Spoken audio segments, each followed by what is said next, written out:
Berlin, March 31st, 1934. Spartacus Olsen reporting from the German capital. Hitler has promised his base to root out the corrupt elites and give power back to ordinary people. Promises that so far have been left unfulfilled. And so, while Hitler and his cronies celebrated the first anniversary of a bloodless revolution, behind the swastika flags and torchlight parades, the Nazi base, led by the stormtroopers of the SA, were restless, the conservatives anxious, as Adolf Hitler quietly began preparations to turn on his own to secure absolute power. Tonight, we look back at a quarter that left Germany and the Nazis balancing on a knife's edge.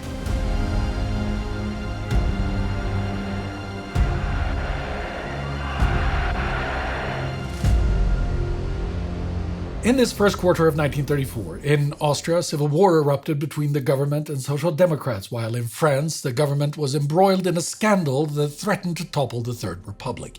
The US formally decoupled the dollar from the gold standard and devalued the currency.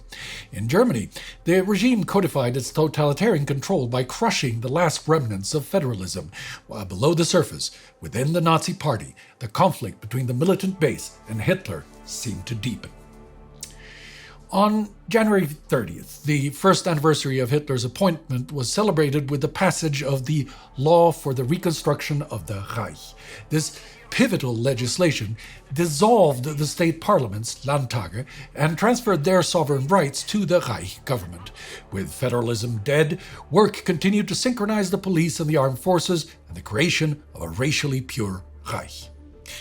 Internationally, Hitler executed a stunning diplomatic maneuver on January 26 by signing a 10-year Non Aggression Pact with Poland. This move baffled his critics and drove a wedge into the French alliance system in Eastern Europe. While Hitler posed as a statesman of peace, this reporter, and many others, feared that the pact is only a tool to erode Poland's foreign security guarantees and a smokescreen behind which Hitler can secretly continue rearmament. But the topic that really dominated the quarter in Germany was the increasing friction between the Nazi militia, the SA, stormtroopers, and the Reichswehr, the armed forces. In January, head of the SA, Ernst Röhm, submitted a memorandum to Hitler demanding that the SA absorb the functions of national defense. In reply, Hitler summoned the leaders of the SA, the SS, and the army to the War Ministry on February 28th. There, he declared unequivocally that the Reichswehr would remain the sole armed forces of the nation. He rejected Röhm's concept of a people's militia, stating that for his expansionist plans, he required a highly trained, professional conscript army, not a revolutionary militia. In the meeting, he had Röhm and Defense Minister Werner von Blomberg sign an agreement that codified the SA's demotion. Under this treaty, the SA was stripped of military pretensions and restricted to political tasks and pre-military training of youth. It is said that in the past decade, Röhm has been the only close friend that Hitler has had, with Röhm being the only Nazi that is publicly on first-name basis with the Führer. So it must have stung on more than just a professional and political level when his friend forced him to sign the agreement. And thus, right after the meeting ended, he was reported to have fumed that "What that ridiculous corporal declared doesn't apply to us. Hitler has no loyalty and has at least to be sent on leave. If not with, then we'll manage the thing without Hitler." Meanwhile, head of the SS, Heinrich Himmler, continued his consolidation of police power, and the Dachau model of concentration camp terror, established last year, was being systematized in new camps. For minorities, the atmosphere of terror became routine, while the regime temporarily dampened the wildest individual actions of anti-Semitic violence to avoid international backlash during the attempts at economic recovery. Institutional discrimination tightened. To combat any opposition, the special courts created last year are now fully operational, bypassing standard judicial procedures to punish political dissent and malicious gossip against the party. Such malicious gossip was already gone in practice from the press with its complete strangulation by the end of last year, but Goebbels still continued to tighten the thumbscrews, demanding an end to any remaining subtlety. In a speech on February 7th to the Reich Chamber of Culture, he complained that the press was still too anarchic and demanded again that it not only inform but instruct the people. The effect of Goebbels' streamlining of messaging was, however, a success with some backlash when the monotony of the coordinated press became a subject of public complaint. Yet, the propaganda ministry powered on, issuing more daily directives to dictate the content and placement of news stories. In this desert of journalism, newspapers like the Vossische Zeitung, a bastion of liberalism for over 2 centuries, ceased publication today on March 31st, unable to survive the political and economic pressure. Now, on paper, in Goebbels' papers for sure, the economy appears to be the regime's greatest success story.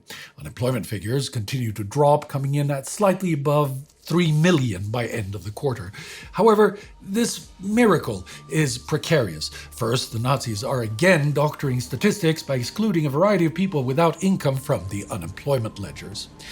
Second, a severe foreign currency crisis began to loom. Raw material imports needed for rearmament have drained reserves, leading to shortages in consumer goods like fats and butter. Third, with the freeze on wage increase still in place and rising prices for essentials, real wages remained at depression levels while the working class faced longer hours and higher deductions, leading to a rising tide of dissatisfaction that the Nazis are calling the mood, Stimmung, versus the officially prescribed Nazi attitude, Haltung. While propaganda minister Joseph Goebbels and Hitler continued to claim an economic miracle and take credit for it, much to the irritation of the Nazi leaders, people could count the Reichsmarks in their pockets and the produce in their shopping baskets and went on grumbling and speaking of a continued economic crisis where their basic needs are still not affordable. On March 21st, in a speech at Unterhaching near Munich, marking the beginning of the Second Battle for Work, Arbeitsschlacht, Hitler brushed off the concerns as counterproductive and claimed that the negative opinions in and of themselves were the real problem, saying that the eternal pessimists and habitual carpers have never saved a folk, but they have in fact destroyed numerous peoples, states, and empires. The rest of the Nazi leadership also grew increasingly irritated with the moaners and grumblers who failed to appreciate their achievements. Thus, the party leadership's mood this quarter was a volatile mix of triumph and paranoia. They had conquered the state, yet felt besieged by reactionaries and internal dissent. The most serious dissent came from the SA. Its leaders and rank and file felt marginalized and betrayed. The sweeping promises to dismantle Prussian Junker dominance over the army and agrarian sector and to pursue broader anti-capitalist measures remained unfulfilled. Instead, Hitler has aligned with the industrial elites, courted the army, and weakened worker protections in favor of capital owners. Röhm claimed Hitler had betrayed the movement's base and continued to press for a second revolution to displace conservative elites and absorb the army into the SA. In a reported private conversation, he said, "Adolf is mean. He'll betray us all. He's only siding with the reactionaries now. His old comrades aren't good enough. Instead, he cozies up to those East Prussian generals Blomberg and Reich now. They are now his confidants. What I want, Adolf knows exactly. I've told him often enough." Stormtroopers, having served as the regime's violent vanguard, expected rewards and influence. Many remained unemployed and disillusioned. Röhm's demands alarmed both the army and the party organization. Hitler's deputy, Rudolf Hess, saw Röhm encroaching on his authority within the chaotic Nazi administration. Tensions simmered throughout the quarter after already on January 3rd, Goebbels having recorded, "At the Kaiserhof with Bormann, he tells me all sorts of news about the row between Röhm and Hess and similar jokes. Munich atmosphere." Hess was not amused and reported Röhm's remarks to Hitler, who grew increasingly frustrated with Röhm's insubordination, hinted that action might be necessary. Meanwhile, Himmler and his deputy, Reinhard Heydrich, are now reportedly compiling a substantial file on Röhm and his transgressions in preparation for such a move. The public mood in Germany is fractured. The euphoria of the national uprising has faded into the gray reality of everyday dictatorship. For some foreign observers here in Berlin, this quarter was when the swastika-adorned curtain lifted, revealing an army of evil, ugly little men operating the levers of a huge propaganda machine that drowns reality in bombastic lies. Martha Dodd, daughter of the U.S. ambassador, once enthralled by the serenity of the New Germany, now realized that the most complicated and heartbreaking system of terror ruled the country. For those trying to slip through that net, like Hamburg housewife Luisa Solmetz and her family, enthusiasm that had given way to pause now gave way to a sense of danger. They had so far concealed husband Friedrich's Jewish ancestry, but in February, the German Officers' League, source of his pension, was transferred into the SA reserves, requiring reapplication. Friedrich then feels like a criminal as he searches for the clause about Aryan descent. Thankfully, it is not there. Yet. Luisa recorded her fear that the questionnaire will follow. No one slips through the narrow mesh. Exclusion would mean public exposure, since it would ultimately be impossible not to belong to the SA reserve without everyone finding out the reason. There are people wondering now already, not in the Stahlhelm, not in the SA. It need not be said what mental torture this is for Fredi and what worry it is for me, also about Gisela's future marriage and profession. Observing public expression of sentiment in this quarter, there were still a lot of enthusiasm and hope among the German people who cling to the delusion that the Nazis have come to reinstate a mythical national paradise cruelly stolen from them in 1918. For the first time, there are serious cracks in the enthusiasm, though. We have seen secret reports from the underground SPD, Sopade, that noted working-class morale shifting. While some have been won over by jobs, it's stated that the belief that unemployment can be completely conquered is fading. Inside the SA, tension grew. In the past 12 months, Röhm has absorbed conservative and liberal militias like the Stahlhelm, so that by quarter's end the SA counts nearly 4 million men, where fewer than a quarter are original stormtroopers. Veterans in Kustrin complained. "We all know how the Stahlhelm fought. They wore 2 coats." The Gestapo reported morale among the SA and SS as desolate, warning of serious effects on public sentiment.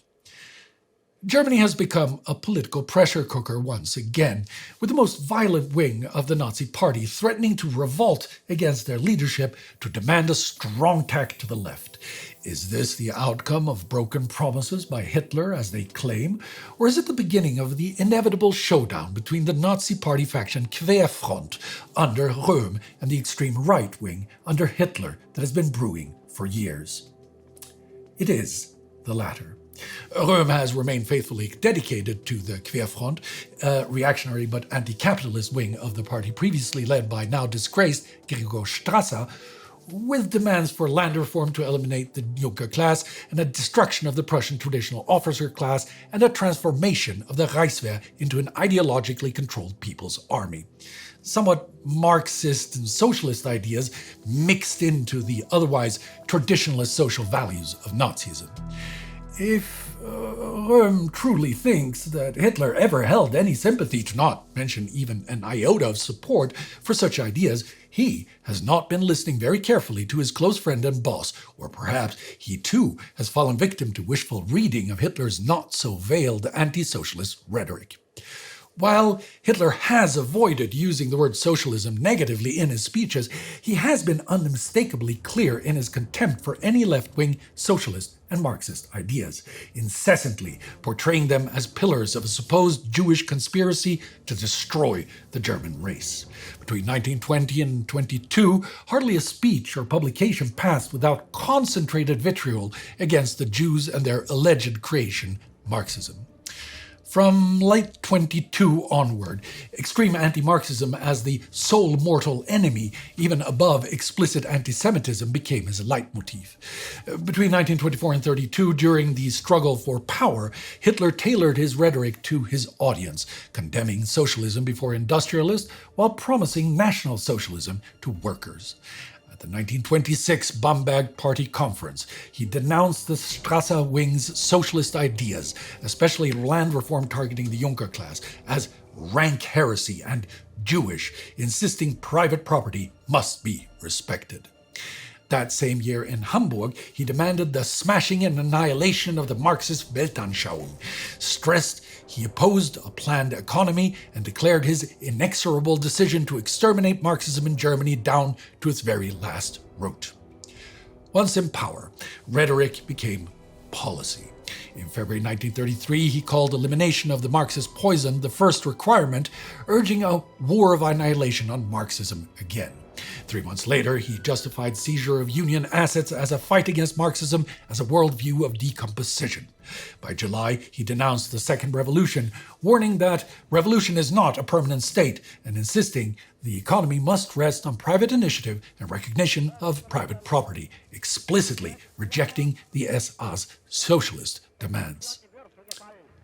So what's going on here? Has Hitler, like so many autocrats before him, just been telling everyone what they want to hear so that he could seize power? Is he simply a narcissistic, power-hungry megalomaniac? Well, he certainly is all of that, but there is a much deeper end to this story. Hitler has been crystal clear from the start. His ideology is founded in a religious belief in a struggle for racial superiority, and only that. All the enemies are, according to him, controlled by a global Jewish conspiracy, so anything he feels is opposed to Germany and his values is Jewish. In that racial war, he believes that there are no rules and that economic, social, and legislative ideology is window dressing at best. All that matters for victory is race and pragmatism, and he is the only one that sees clearly. He is the Messiah of the German race. By the time he seized power last year, Hitler had since long decided that the force needed for the German folk to win that struggle was going to be provided not by his own party or the German people, but by the captains of industry and the Reichswehr, Germany's traditional army.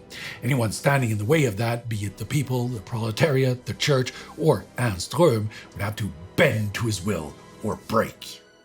As this quarter ends, the only one standing in his way is Röhm. He had better watch his back, because among scoundrels there is no loyalty, and the Führer is sharpening a very long knife. Never forget. I shall return in a week with the next developments in the German Nazi Reich. For some of my broader thoughts on all of this and replies to some of your comments under these videos, follow my personal YouTube account here.